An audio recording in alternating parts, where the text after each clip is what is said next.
Hi and welcome. I'm Scott Humphrey, CEO of the World Floor Covering Association, joined by Holly Jolly Keith Campbell over there. Merry If Christmas, you you can't read filthy animal. I love it. I love it. Thank you guys for joining us for the third part in this series called A Leader's Journey. You've probably seen or have heard about the previous episodes we've done with Howard Brodsky, Pete Dosh, but very excited today to have Keith Campbell with us. I've known Keith for quite some time, certainly since I've been in this role with the WFCA. He is so highly respected within the industry and just a fountain of wisdom. And we were just chatting before we came on live, and I'm telling you, you can't sit with Keith without learning, even in the idle moments. And it's just a blessing to have him on here with us. He is the chairman of the board of Mannington Mills, and he'll tell you more about Mannington, more about the Campbell family and their impact. And I've asked him to share more of that because it's so intertwined with his story. Keith, thank you for being with us and setting aside time during the holiday season to share with us some of your wisdom and invest in other leaders. Well, thank you very much, Scott. And first off, to everyone, a very Merry Christmas, Happy Hanukkah, Happy New Year. It's a wonderful time of the year, and thank you. I'm honored to be on the podcast. Keith is going to be sharing some of his insight with us. And guys, if you're not familiar with this, the whole premise of this is not so much about the industry. It's more about the person. Keith is obviously a person who's highly respected as a leader within our industry. And it's really about helping us understand how he got to be who he is and applying those same principles to our lives. Let me give you a quick commercial for the WFCA, and then we're going to get into the meat of this conversation. The World Floor Covering Association exists to ensure the success and profitability of professional flooring dealers and to represent their common interest. And very blessed that during this year and this crazy time, our membership has exploded. If you're not a part of the WFCA, we would certainly love to have you be a part so we can combine your voice with ours to deal with issues that are impacting us, like COVID legislation, the installation crisis, and many other things. This podcast will be available to you on WFCA.org immediately after this, well, within a few hours. And you'll also be able to find the two previous ones that we have done. We'll continue to do this throughout 2021 and share some more insights with you. But again, very thankful to have Keith with us. Keith, I always start with this very basic question, and that is for you to tell us your story. What is the story of Keith Campbell? Well, Mannington, or as we call it here in Salem by its proper name, Mannington Mills. A lot of people know it as Mannington Residential or Mannington Commercial or Burke or Amtico, and now Phoenix and Farr. But I grew up in Salem, New Jersey, and later bought my parents' house. And that home is a quarter of a mile from the manufacturing plant here in Salem. Wow. It is, and Salem is, for those of you not from this area, you say New Jersey, and you're probably thinking of the New Jersey Turnpike up in North Jersey, but we're way down in the bottom of New Jersey and South Jersey. It's a rural, agrarian county. It's the least populated county in the state, and so it's small town. It is small town. And so here we are, we lived, my three sisters, mom and dad, grandparents next door, next to the family business. And, it's like a member of the family. And in this case, a very large member of the family is at the dinner table and is intertwined in everything that we do. And it continues to be. So our life revolved around Mannington Mills. And my dad was president and CEO at that time. It was a smaller company. We manufactured just sheet vinyl. And in those days, we manufactured 9x12 linoleum rugs. And actually, that was a good chunk of our sales when I was a kid. And that's where the family business started in 1915. So on the 28th of this month, we will be 105 years old. and That's awesome. started by my great grandfather and his two sons. And one of those sons was my grandfather. So having that family business right next door, our lives revolved with everything to do with Mannington Mills. And so, Did you always know, Keith, that you were going to go into it? Did you always know that that would be a part of your well, heritage? yeah, sort of. Yeah. I mean, was it assumed? I guess sort of, kind of. My dad always said you can do whatever you want, but I never found anything halfway as interesting as this plant and these people. And Yeah, also it was a small community, and all of the officers lived within a 10-mile radius of each other. So we, they were an extended part of the family. And when I was a kid, and my sisters, I mean, the first outside of the family CEO that we had was Art Williams, and who's a former Hall of Fame member. Hall of Fame, yes. And Art, he was Uncle Art. The head of sales was Mel Haynes. It was Uncle Mel and Aunt Jean. And our families intertwined with each other, and we grew up together. A lot of which was in the backyard of our house with a pool in the summer times. I mean, there was a picnic every Sunday, and members of the Mannington family showed up. And Wow. it was just kind of growing up in that milieu. So my first, professional engagement with Mannington, I was a sophomore in high school, painting the back end of the shipping department walls. And I wasn't allowed around equipment. I wasn't old enough, but my dad and my mom wanted to get me out of the house and let me do something productive. But after I became of age, which I think was like 17, I began working in the plant in the summertime, and I spent 5 summers working in the manufacturing complex. And I worked my way through all the various departments and all the machine positions, and worked in quality control. And it was an incredible experience because, you have to realize these are Jersey people here. There's a difference between the South and the North. I mean, I call the South, when someone's giving you some attitude, bless your heart, right? That's the South. We're guilty. And these are Eagles fans here, NFL Eagles fans, and they're the toughest fans in the world. And their attitude was, "What's your problem?" So these were tough guys, and I loved every second of it. You had to learn how to take a punch, and you had to learn to be very careful in how you came back. But you had to come back, but in a nice, to be respected. jovial way. But you had to learn how to take it, and you had to learn to diplomatically give it.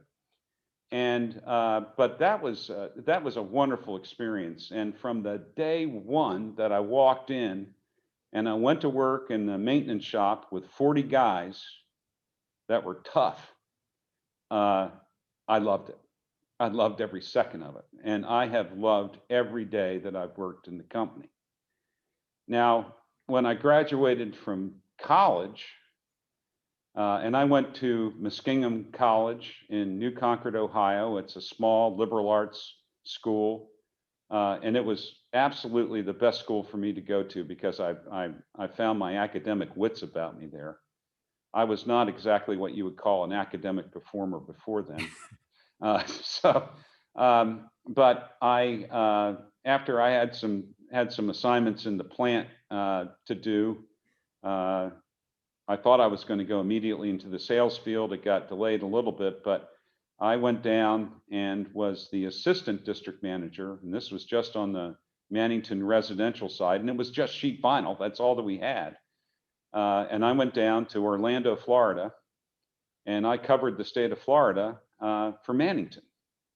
And And I had a boss who was in Atlanta, and he was the #1 district manager for the company. There were only, when I came on board, I think I was number 12 in the sales field. I mean, Mannington was quite small. I thought it was bigger than US Steel, but it was quite small. And so I started out as an assistant district manager, lived in Orlando for a short amount of time, and realized that it was better for me to live in Tampa. So I moved over to Tampa, and for 3 or so years, I was an assistant district manager, and I learned an awful lot. It was a period of time in the late 70s when it was there was a boom going on as far as home building and whatnot. So you didn't need to be the best salesman in the world to sell products, but I had great distributors, and I learned a lot, and I loved it. And the best thing that happened is while I was down in Tampa, my mother told me I should go back to church. And so I said, that's a smart thing. I really should be going to church. And so we're a Presbyterian family. And so I found a Presbyterian church. And after about 3 Sundays, the assistant minister took me aside, and he said, we have a young college and career age group that meets on Sunday mornings before church. Would you like to attend? And I said, yeah, I think I will. And so I went, and there's a group of people in there, and I got a cup of coffee, and we kind of waited, and suddenly the Sunday school teacher showed up, and it was a good-looking blonde. I mean, I went, thank you, Jesus. I think I found the right thing here, and that was my wife, Shirley. So that's awesome. I told Shirley, I didn't ask her out at the end of the first Sunday school class. It was the second, and on I guess the second weekend that I dated her, I told her I was going to marry her, and that was 41 years ago. So by far the best thing that happened in my sales assignment was finding Shirley, because she's been my guiding light ever since. And anyone that's ever met her will certainly agree. I married way over myself. But there's no better way to prove your selling ability than the fact that people have met your wife. They understand. So I went then. I got promoted from the #1 sales territory that Mannington had, and the company was growing. And I moved to Maryland, and they kind of started consolidating some territories that weren't quite as big. So they sort of took Virginia and Maryland and married them together. And I had Maryland and Virginia and one side of West Virginia as my sales territory, as a district manager, mind you. And so I was all 25, I think, 25 or 26, but I was young. And I went from the best sales territory to the worst. I went from #1 to the bottom of the pack. And it was also in 1980 and 81, and that was a major recession. And I had distributors go out of business. I had all kinds of stuff that I had to deal with, and it was a tremendous learning experience. And then I wasn't down there very long, just short of 2 years. I guess that they took a look at it and they said, things aren't going so well down in Maryland. Maybe we need to switch Keith out. And the smartest thing I ever did was hire a guy by the name of Jack Lawless. Well, I didn't hire him, but I found him, and the officers hired him. And Jack took that territory over his career and built it into the top territory that we had, or one of the top. But I then moved to the corporate office here in Salem, and I had a string of different assignments. First in internal sales, then over onto the finance side. I handled was in human resources, personnel. I had some plan assignments. I was given a building to build. I'd never built a doghouse. And I was given a $1.5 million building to build. And of course, my father kicking me every step of the way as far as what I was doing right and wrong. but eventually, I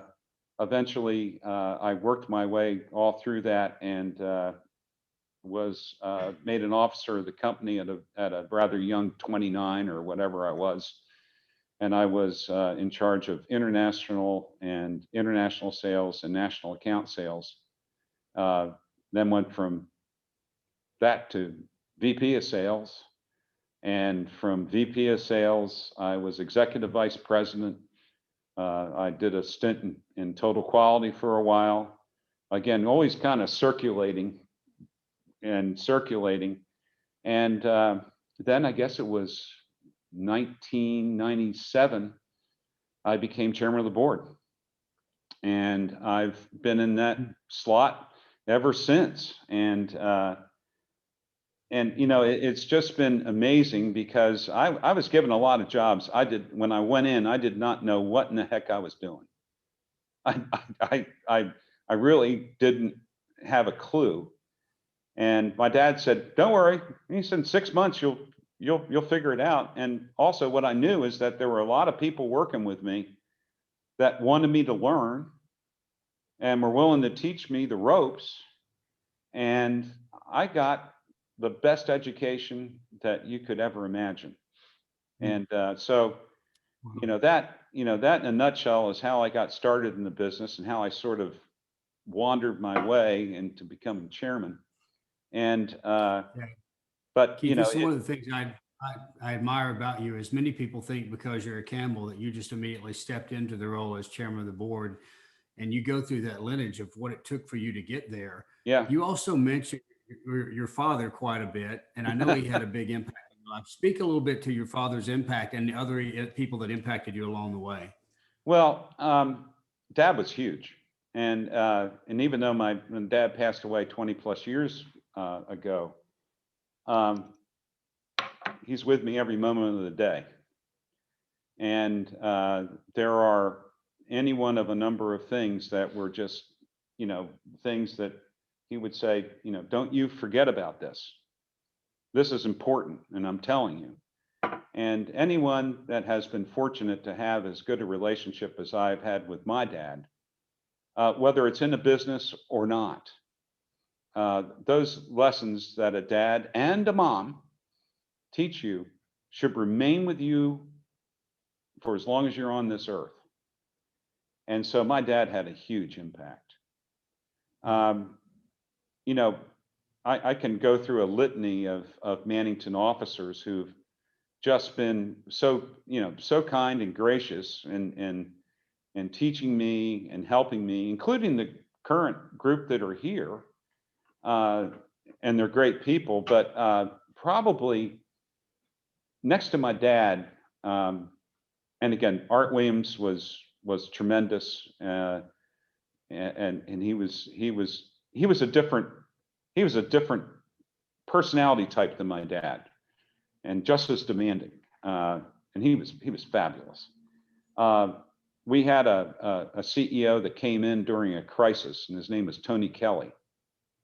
And Tony's background, he was the president of Bigelow, and that's how he got his floor covering background. And he and his partner Rudy Goulet sold Bigelow, and Tony was available, and we were so fortunate to have him because he helped and he led Mannington through the Mannington gold crisis. He didn't create it. He cleaned up the mess. And I tell you, Tony taught me so many things, and also taught me what the role of chairman in this unique situation that we have at Mannington should be. Because, in many family-owned businesses, the family run the business. That's how they do it. And but my dad early on realized that the company needed outside expertise, and it was getting big, and it was hard for one person to manage. And that's when he brought in Art Williams, and Art was trained, or Art came from Armstrong. So my dad set it up that, and it was always the way that we wanted to do it was to bring in outside of the family CEO to run the day to day. And then the office chairman is the representation of the Campbell family. And so I call it the secret sauce of Mannington, because the CEO has someone that they can go to. And also, I'm engaged in the business, just like my dad was engaged in the business. And you can turn around and sort out your opinions as to where you think the direction of the company should be going. And it's always worked out tremendously. But you really have two individuals who are working in tandem to help execute the strategy of the company. And in our case, the big strategy is maintaining a family-owned, privately held business, which is very unique and very different, not only in the floor covering industry, manufacturing world, but also pretty much very different when you take a look at family-owned businesses across the spectrum in the manufacturing world. Yeah, especially to the fourth generation. And you said you've already, as we talked before this, you've already got some fifth generation working within Mannington. Yeah, we do, and I'm very proud of these guys. They're really doing a wonderful job. Zach Zayner is the president of our residential business, and he's my nephew. I have two other nephews that are in sales, one in commercial, one in residential. They're doing extremely well. I have a cousin. He could call me uncle, but he's a cousin technically. He's in business analytics. He was in commercial. Now he's in residential. And my son Johnny. So there's another Johnny. Johnny is an information systems guy, and he runs the Salesforce.com platform for our commercial and residential group.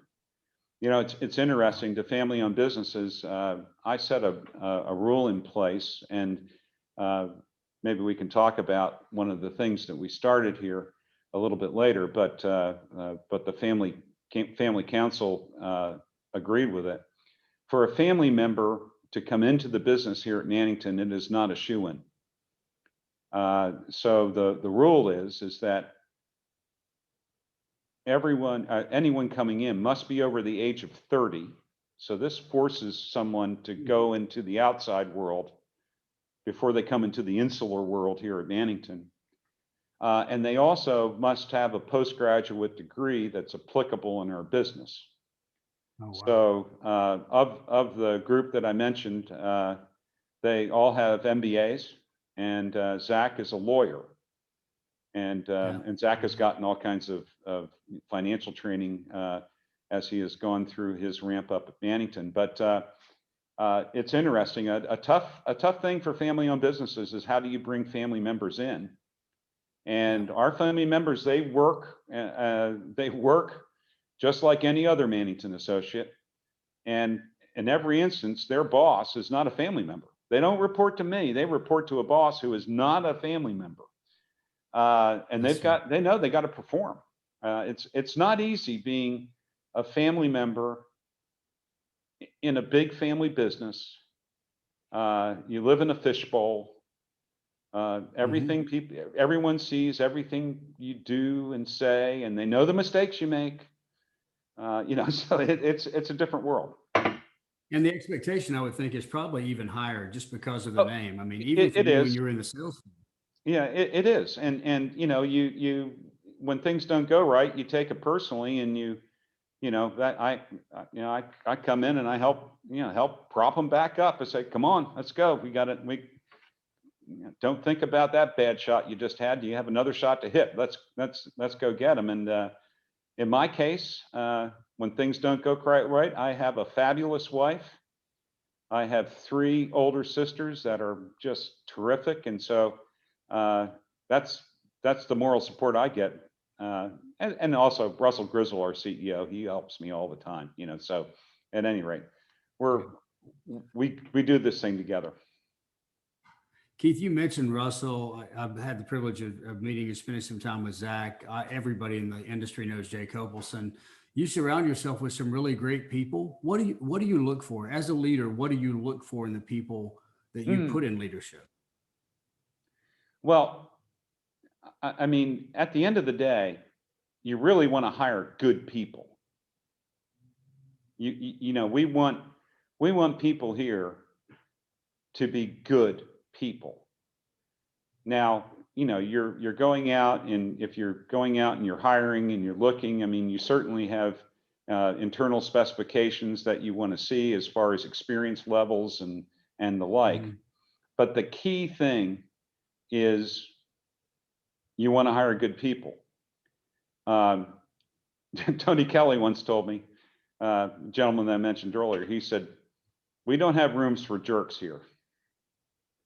And so, at any rate, and that's true. It's true. So, you know, someone that we want to bring in, and I don't care whether they're wherever they are in the organization, they have to have a true sense within themselves of being able to get along for the common good of the company. And it's not Mm. about them, although it is, but it's more about the success of the company overall that truly matters. And their Yeah. personality and how they get along with people is a key criteria. Yeah, I talked about this in the last Leadership Live I did, this importance of relationships and being a contagious leader, that people really want to, they long to be around your leadership. And when I think about people like Jay, who was obviously an inspiration for that Leadership Live, you have people around you that really seem to be customer focused, customer centric. Their goal is to make sure, they seem to understand that if the customer succeeds, we succeed. Yeah, yeah. And I see a And lot of organizations that function the other way. and in my role as a leader of the company, I have different sets of customers. Correct. All right. So I've got our associates here at Mannington. They're my customers. You know, they're the ones I want to turn around and fire them up and to keep them fired in the business, or keep them fired up in the business. And those relationships are extremely important. You know, the relationships with our end use customers, whether they be retailers or flooring contractors or you know, might be a large corporate group or whatever that may be, those relationships are extremely important. I don't own all those relationships. The company owns them, Yeah. and we manage those. You know, we manage those relationships, and then we have relationships with our vendors. They're extremely important to us. They keep things moving here, and they're extremely important. Again, I don't know all the vendors, but those relationships the company owns.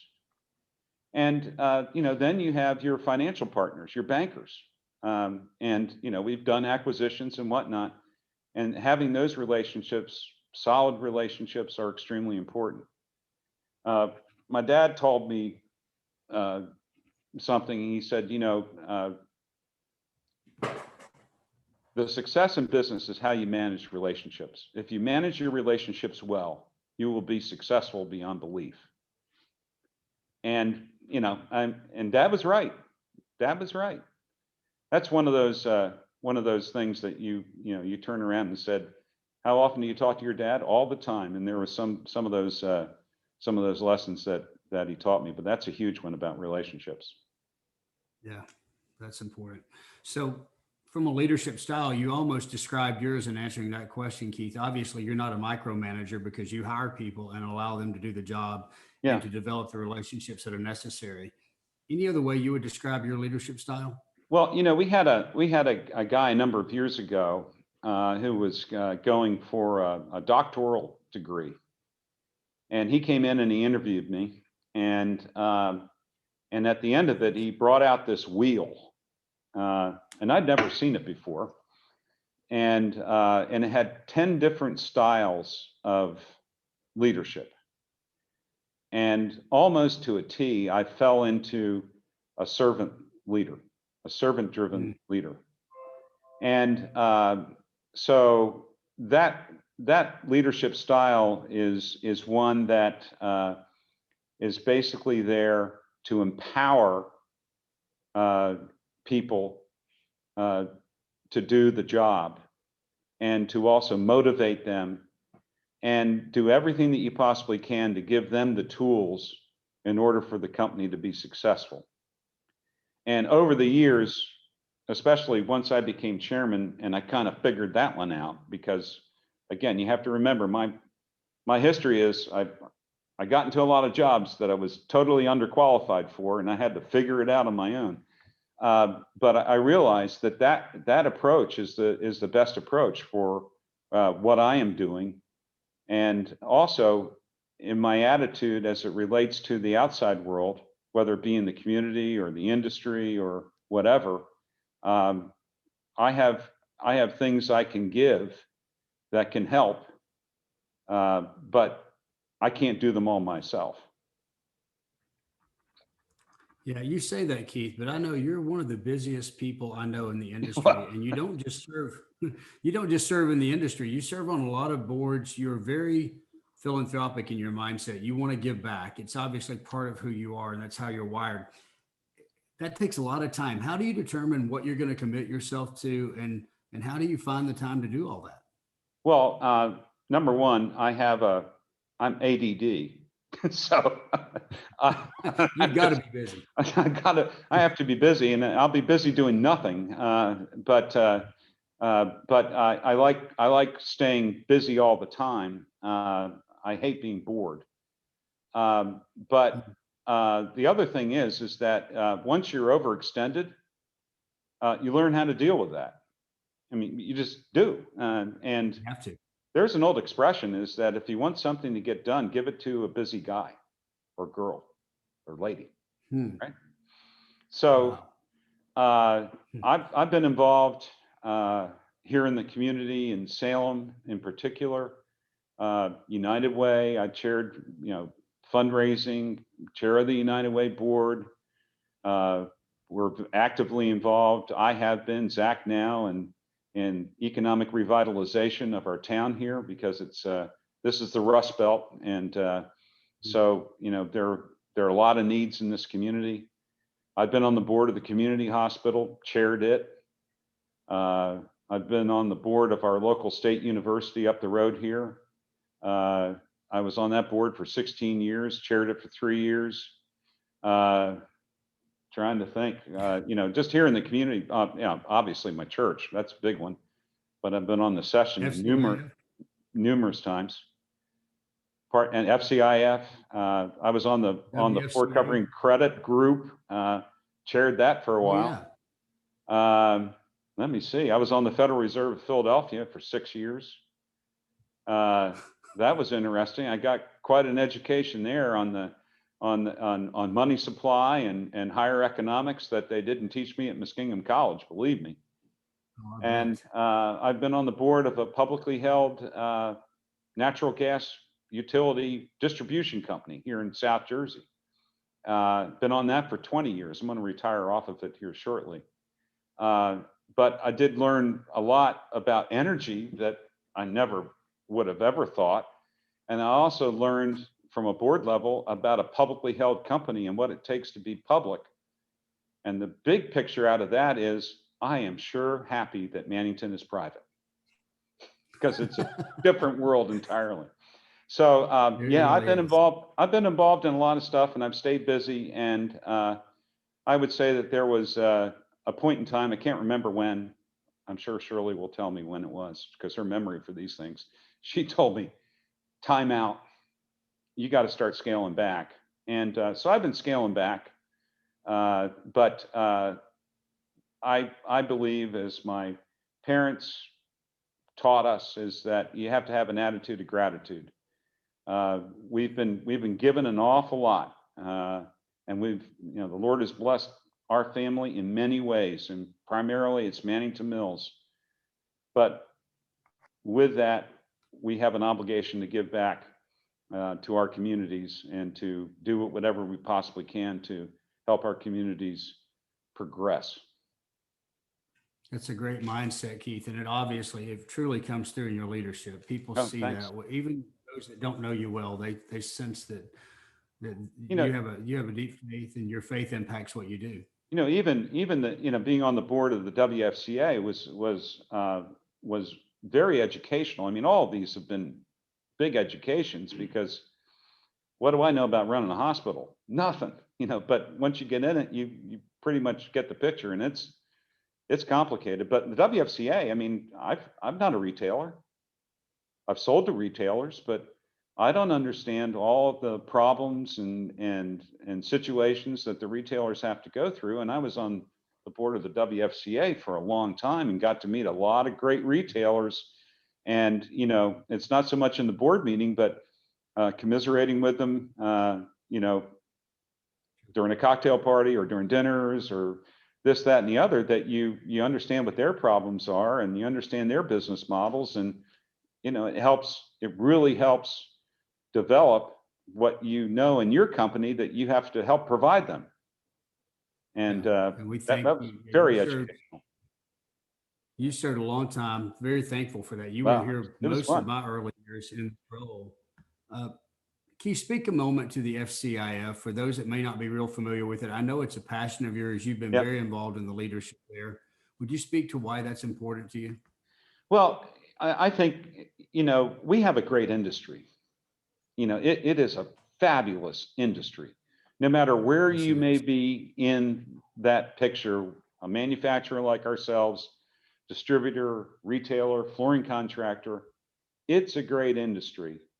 And one of the best parts of it is that the floor covering is going to be around for generations to come. It's not going away. And so, we're not a CB radio that's, Yeah. here today and Yes. gone tomorrow. We're evolving and we're changing and whatnot, but it's a great industry. And it's been certainly great for my family and our associates at Mannington. It's been a tremendous gift that we've been given. But with that, there are those that have extreme difficulties. They have a catastrophic disease, and it might be the fact that they're not going to live that much longer, or they're going to have long-term medical difficulties, and because of those difficulties, they can't work anymore. Their insurance has lapsed, and what they get from the government is not able to help them through the difficulties that they have.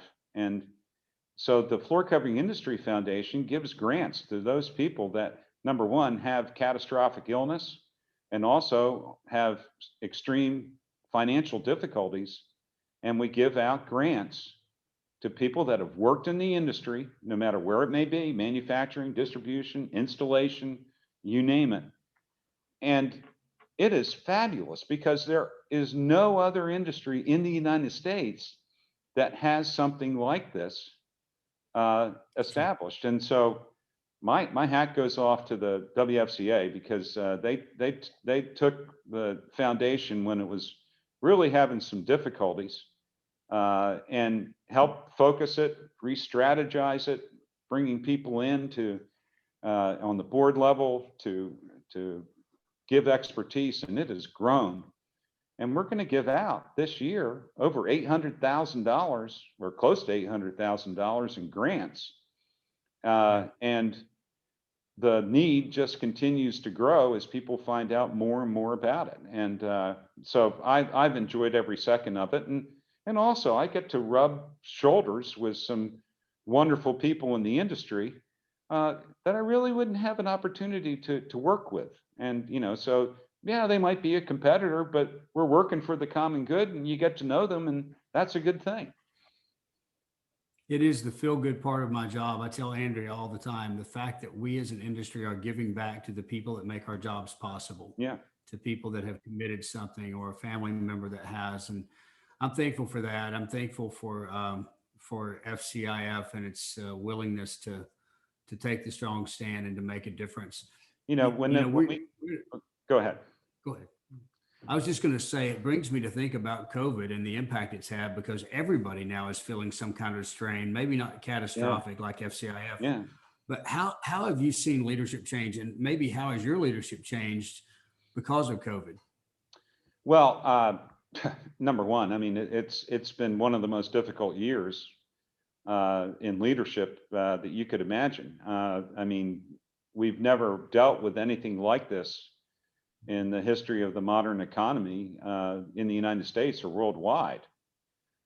And to suddenly have to shut down everything, or your sales outlets are shut down for the most part.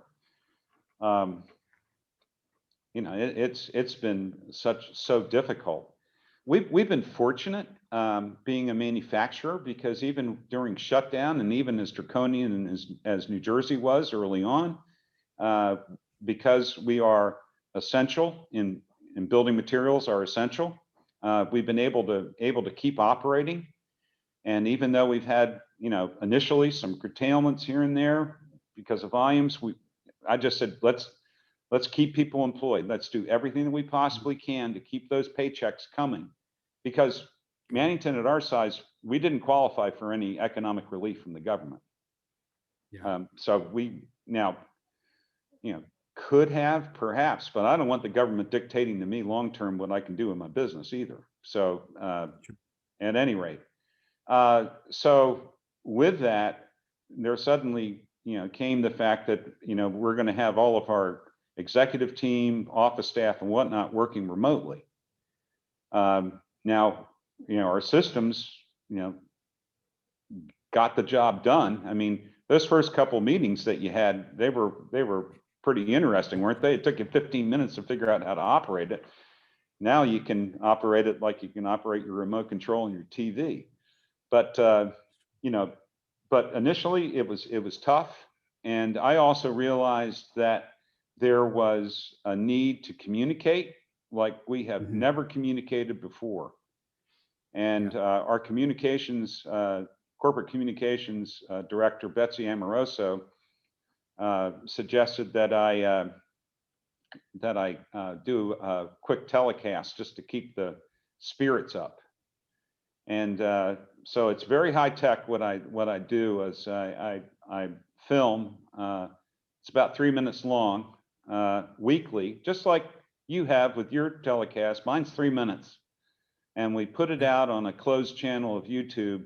And I give weekly updates on how the company is doing, and concentrate mostly on keeping everyone's spirits up and keeping a smile on everyone's face. But also the fact, and I emphasize this at the end of every message, is while we think that we have control of our lives, we don't. We don't. Yeah. And God holds us in the palm of his hand, and God will lead us through this, whatever the outcome may be, because ultimately it's the Almighty that you face in the end, or at least that's my belief. So, it's been fun. It's been different. And when I go out to our sites, I do a lot of management by walking around and saying hi to folks and how are the kids doing and whatnot. I love that relationship. Can't do it now. Hopefully here in several months, we'll be able to get back at that. But in the meantime, the telecasts have worked out well. And also, I may add that because our business has been able to operate here in Salem as we've been going through sequestration, I've been able to come into the office every day. Now, the offices are pretty quiet, but there's a group of us, the chief financial officer, Russell Grizzle, when he's in town, he's in Georgia a good bit, our treasurer. I get to see some folks, and I get out of the house so that Shirley doesn't go stark raving nuts with me around all the time. So it's all worked out well. That's good. What do you see for the industry, Keith, going forward? Obviously, we've seen a dramatic change this year. The big thing about COVID was nobody could see it coming. So leaders did have to adjust on the fly. But as you look forward, and this may have changed your periphery of what you saw coming, but where do you see the flooring industry going? Well, I think this year, when we initially hit that shutdown period, and the valves turned off, or they were just a trickle, you never would have imagined, you never would have gone to Atlantic City or Las Vegas and put a bet that the residential business was going to come back in the way that it did. I didn't read anything that said it was going to happen that way. It just No way. suddenly came in, and it came in like a lion. And it brought with it wonderful business, but a whole host of problems. And how do you suddenly ramp back up? How's your supply chain? You got people that are out on COVID. How do it was just utter chaos. And that pace on the residential side has continued, and it's still continuing today. I was mentioning to Jay Copelson yesterday that here we are in December, and generally this is a period of time when things are getting a little slack. I mean, nobody wants their home ripped up between Thanksgiving and the holiday period. But it's pretty darn strong. Yeah. I've never seen a December like this in a long while. So, but that's the residential side. The commercial side is the other side of the ticket. And at Mannington, we're split between commercial and residential, and so commercial's hurting. And it'll take a while for commercial to come back, but it will, because it always does. And it's almost like a teeter-totter that you have. I mean, generally one's up, one's down, and occasionally twice in your career both are up, and that makes you a genius, but it's just economic coincidence. But and our international business has hung in there okay as well, but they've been obviously in the UK and continental Europe, which is our primary international business. It's been hit. Things in Canada have been hit as well. So it's looking forward. I think that we're going to get back to some sense of normalcy.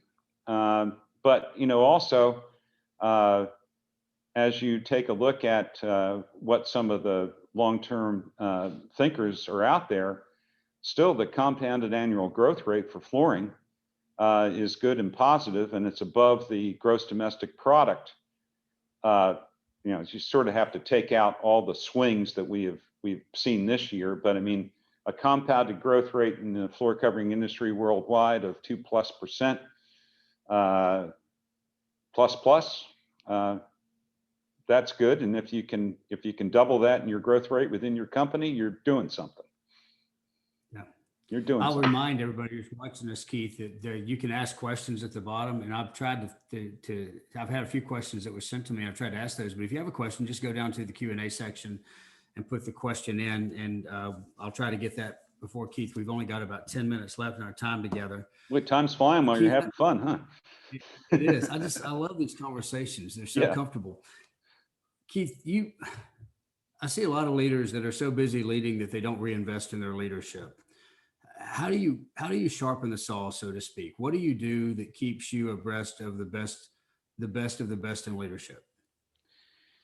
I read a lot. That's a very important thing as far as what other leaders, and I would say you turn around and you take a look at whether they're leading a big bank or big manufacturing companies, and what are they seeing happening. I have to tell you that some of what the tech people are saying I can't resonate with that. I mean, because I just don't. My kids call me a dinosaur. I'm a dinosaur with that. But it is. I think the key thing is that as a leader, you have to keep abreast of change. And at Mannington, we like to turn around and stay. We're always working on today, and there's those quarterly.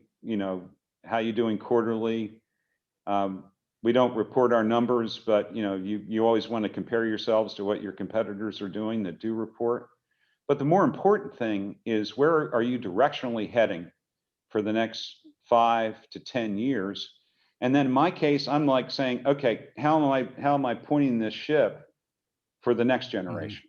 And I want to make sure that we have a strong and healthy business. So when the next gen comes forward and they take leadership in this company, that they will have a healthy company that they can direct as it goes into the future. So, Keith, as we come to the end of our time together, and obviously special time, it's time of hope, even though we're in a place of despair in much of the world today. And it's a time where we think about love, even though we may have enemies and there can be other things going on. But what would you say to the leaders out there that are seeking to improve themselves, and especially the leaders that want to make a difference in this industry? How would you challenge them? What would you say as your parting words with them today? Well, Scott, you know this, and I know that our folks at Mannington know this for sure, is that my core is based upon faith.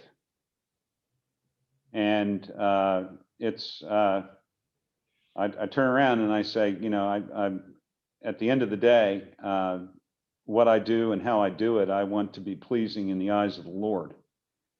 And I don't always hit that mark. You know, that's why I go to church every Sunday, is that it's a struggle being on this earth and hitting what the Lord expects of us. But at the end of the day, it's being humble. And that core enables me, I think, hopefully, to be grounded and to be humble and to be realistic as far as, you know, what is happening, not only for me or my family, but also for the business. Don't believe your PR. Don't believe that for a second. Stay humble and stay focused. And in my case, you know, it is that core belief in the Lord that helps me stay grounded and move forward. Yeah. So thankful for that. Thankful also that you have the courage to talk about that. A lot of people that have that faith basis aren't willing to share it. They feel like there's a cost.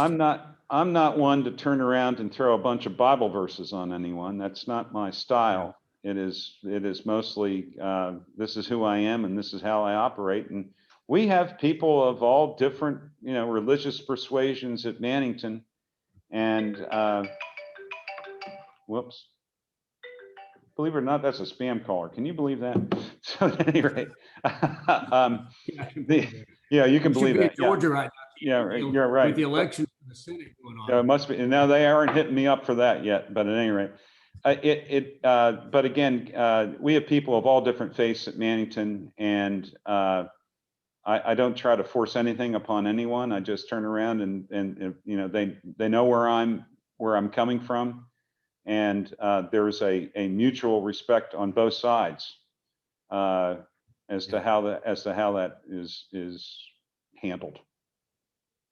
Well, I admire that about your leadership, Keith. To me, that's how faith really should be. It's not about what you say. It's not about what you preach. It's about what you live. Yeah. And if you're not living it, people really don't want to hear what you have to say. But because you've lived leadership, because you've impacted so many people, and you've really set a positive example in our industry, what you say does matter. I'm not surprised that we had more people listening in today than we've had on any of our webinars thus far, because people want to hear what has allowed you not only to get where you are, but also to maintain that level of performance. Well, also, you have a very influential board member in Jay Copelson, yes, who called every one of his friends, you know, and there might be a lot of Mannington people on the call that, you know, but nonetheless, I want to thank everyone for being on this today. I'm honored and humbled about being selected. And Scott, you're a great leader in your own right. You've done a fabulous job in the direction of the WFCA. Many changes, all for the good. And you know, there are some things that I just I'm kind of sorry about as we go into 2021. We're not going to have surfaces. It's going to be delayed. There are not going to be road shows and things of that nature. It's going to be delayed. And for me, in many cases, that's the time I get to see our customers. And exactly. It you know, it's it hurts a bit, but I'll get over it. I'll be down in Georgia, maybe playing a little golf, so at any rate, won't be too bad. We'll have all that pin up. Everybody will be ready to see each other when the opportunity comes. Absolutely. It'll be a glory hallelujah day. Yeah. Well, Keith, thank you again. Appreciate your Thank you, time with Scott. us. Hope your holidays are blessed and you have a great time. Thank you for all of you that tuned in with us. I remind you again, this podcast will be available on WFCA.org. You can find it there. By the way, Keith and I both mentioned FCIF. FCIF.org is a place you can go to find out more about the Fork Covering Industry Foundation. And also, if you want to donate to the Fork Covering Industry Foundation, you want a year-end donation, this would be a great time to invest in the people who make our jobs possible. Thank you, Keith. Thank you, Mannington, for what you mean to our industry. Thank you. Wishing you all happy holidays. Happy holidays, everybody. Bye now. See ya.